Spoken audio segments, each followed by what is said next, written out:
اس قانون کی وجہ سے لنکن بہت متحرک ہو گئے۔ پھر 1858 میں سینٹ کے الیکشن کے دوران اسٹیفن ڈگلس کے ساتھ ان کے مشہور مباحثے ہوئے۔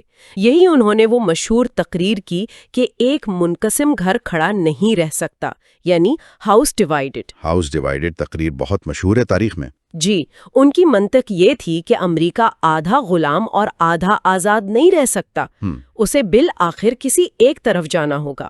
اگرچہ وہ سینٹ کا الیکشن ہار گئے، لیکن ان کی فصاحت اور دلائل نے انہیں پورے ملک، خاص طور پر شمالی ریاستوں میں ایک قومی رہنما بنا دیا۔ اور اسی مقبولیت پر وہ 1860 کا صدراتی الیکشن جیت گئے۔ لیکن الیکشن کے نتائج پر غور کریں تو یہ ایک تاریخی عجوبہ لگتا ہے۔ لنکن کو 15 میں سے 10 جنوبی ریاستوں میں ایک بھی ووٹ نہیں ملا۔ ایک بھی ووٹ نہیں، بالکل صفر۔ یعنی ملک کے ایک بہت بڑے حصے نے انہیں مکمل طور پر مسترد کر دیا، اور ان کے منتخب ہوتے ہی جنوبی ریاستوں نے ایک کے بعد ایک بغاوت کر دی، علیحدگی اختیار کر لی اور اپنی الگ کانفیڈریسی بنا لی۔ پھر فورٹ سمٹر پر حملے سے خانہ جنگی شروع ہو گئی۔ جی، حالات بہت تیزی سے خراب ہوئے۔ یہ تو بالکل ایسا ہی ہے جیسے کسی شخص کو ایک ایسی بڑی کمپنی کا CEO بنا دیا جائے جس کا چارٹ سنبھالنے سے پہلے ہی آدھے بورڈ ممبرز استعفیٰ دے کر بغاوت کر چکے ہوں اور اب وہ کمپنی کی مرکزی عمارت پر قبضہ کرنے کے لیے حملے کر رہے ہوں۔ ایسی خوفناک صورتحال میں کوئی صدر حکومت کیسے کر سکتا ہے؟ یہ CEO والی تشبیہ حالات کی سنگینی کو بالکل درست واضح کرتی ہے۔ اگر ہم اسے وسیع تر تناظر میں دیکھیں تو لنکن کو جس بحران کا سامنا تھا اس کی کوئی دوسری مثال نہیں ملتی۔ بالکل۔ اور یہاں یہ سمجھنا بہت ضروری ہے کہ لنکن کا بنیادی مقصد کیا تھا۔ عام طور پر سمجھا جاتا ہے کہ یہ جنگ شروع ہی سے غلامی کے خاتمے کے لیے لڑی گئی، لیکن تاریخی حقائق بتاتے ہیں کہ ایسا نہیں تھا۔ اچھا، تو پھر اصل مقصد کیا تھا؟ لنکن کا اولین مقصد یونین کو، یعنی ریاست متحدہ امریکہ کو ٹوٹنے سے بچانا تھا، اور اس مقصد کے لیے انہوں نے صدارتی اختیارات کی وہ حدیں پار کی جو اس سے پہلے کبھی نہیں کی گئی تھیں۔ رکیے ذرا، یہیں تو سب سے بڑی الجھن پیدا ہوتی ہے۔ بغاوت کو کچلنے کے لیے انہوں نے ہیبیس کارپس معطل کر دیا تھا۔ جی، ہیبیس کارپس کو معطل کرنا ایک بہت بڑا قدم تھا۔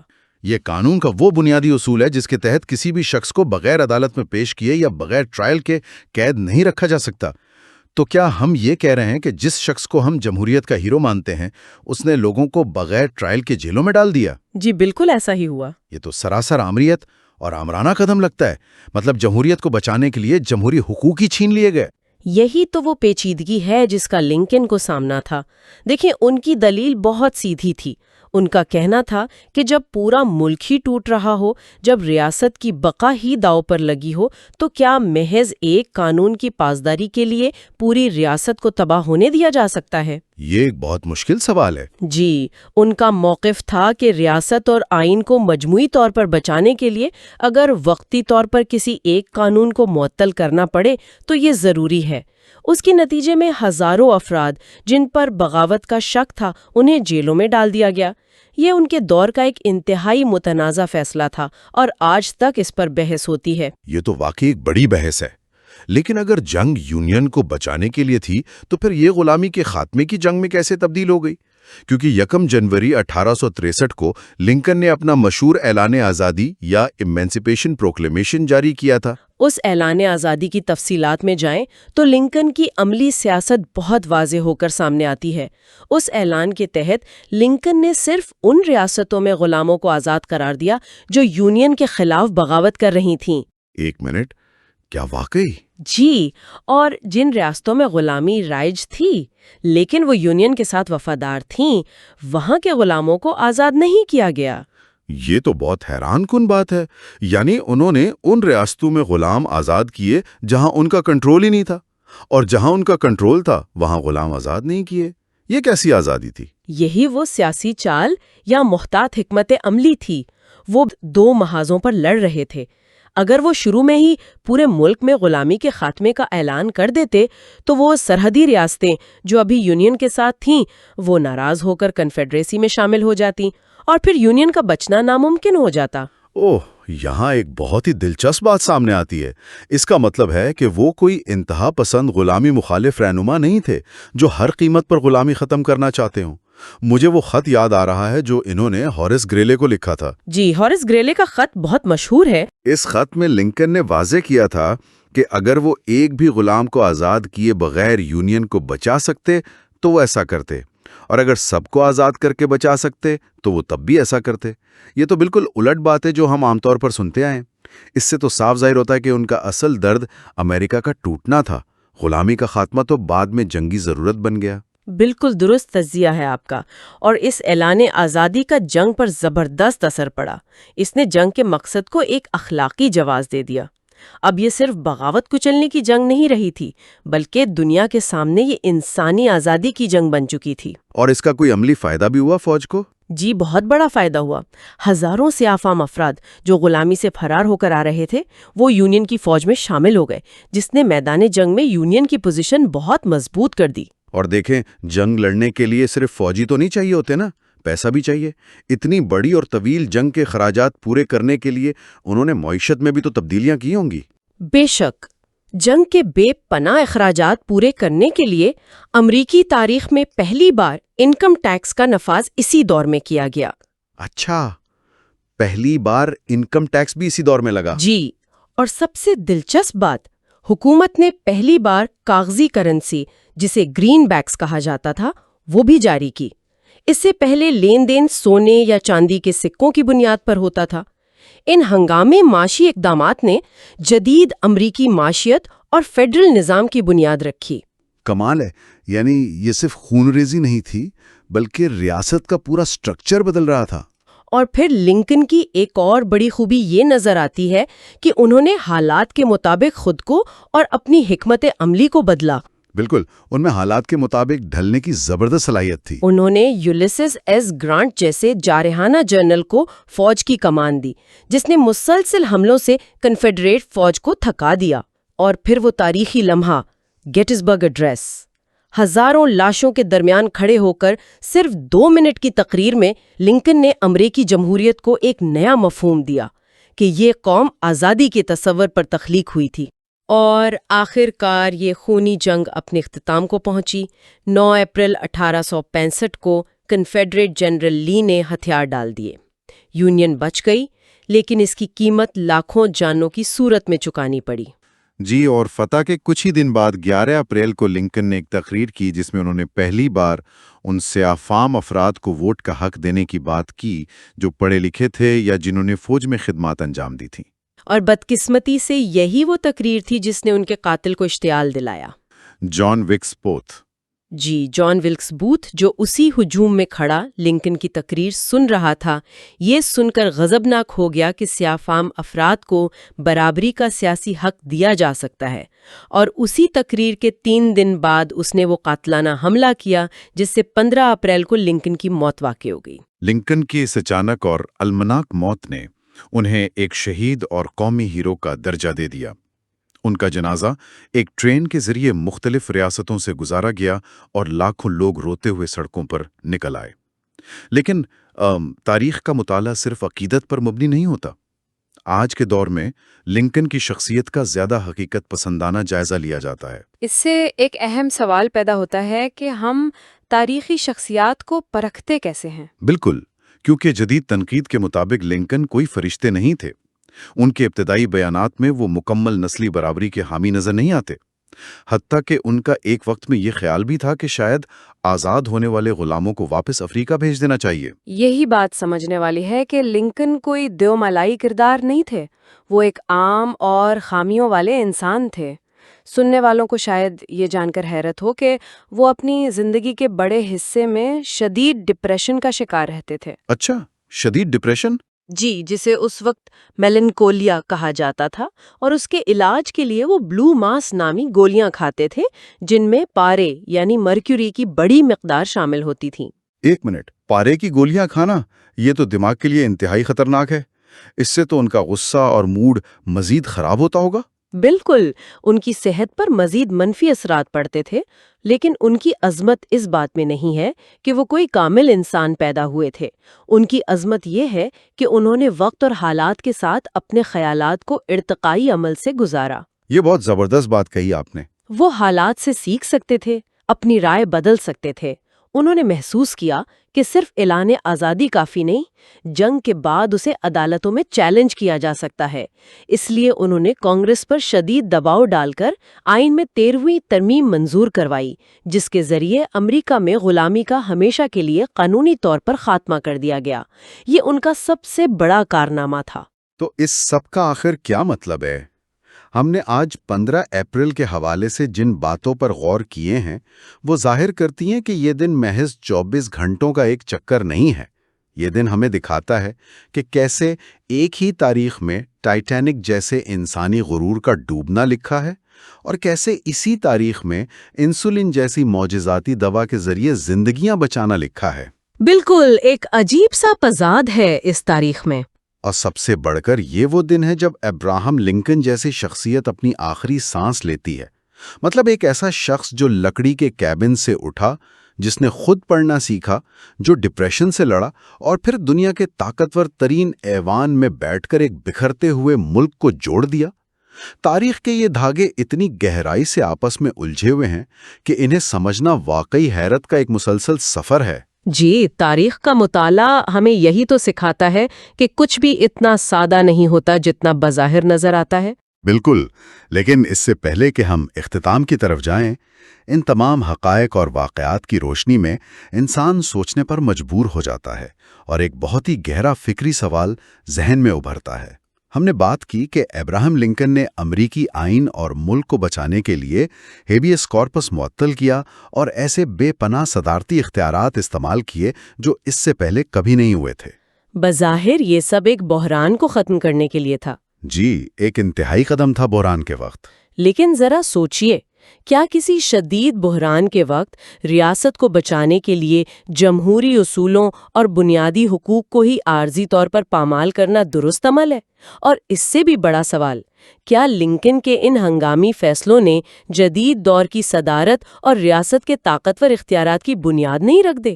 یہ واقعی ایک بہت گہری سوچ ہے۔ کیا ریاست کو بچانے کے نام پر طاقت کے اس ارتکاز نے آنے والے ادوار کی حکومتوں کو یہ راستہ نہیں دکھا دیا کہ جب بھی کوئی بحران آئے تو قانون کی بالادستی کو معطل کر کے منمانی کی جا سکتی ہے؟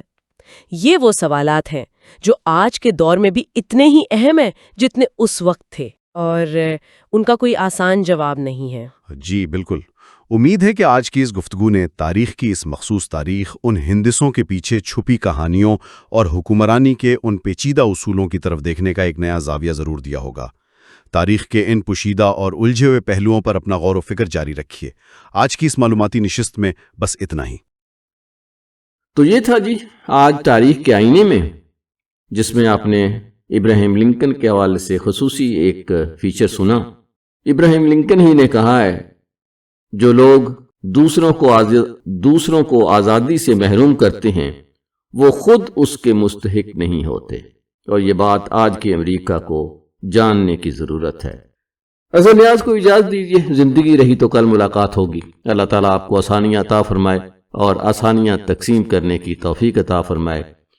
جو آزاد ہیں انہیں رب کا شکر ادا کرنا چاہیے، اور جو آزادی کے لیے جد و جہد کر رہے ہیں، اللہ تعالیٰ سے دعا ہے کہ وہ ان کی آزادی کی جد و جہد کو کامیاب کرے، اور جو دوسروں کی آزادی کو ختم کرنا چاہتے ہیں، غصب کرنا چاہتے ہیں، اللہ تعالیٰ انہیں ہدایت دے، اور اگر ہدایت ان کے نصیب میں نہیں تو پھر فیصلہ کر دے۔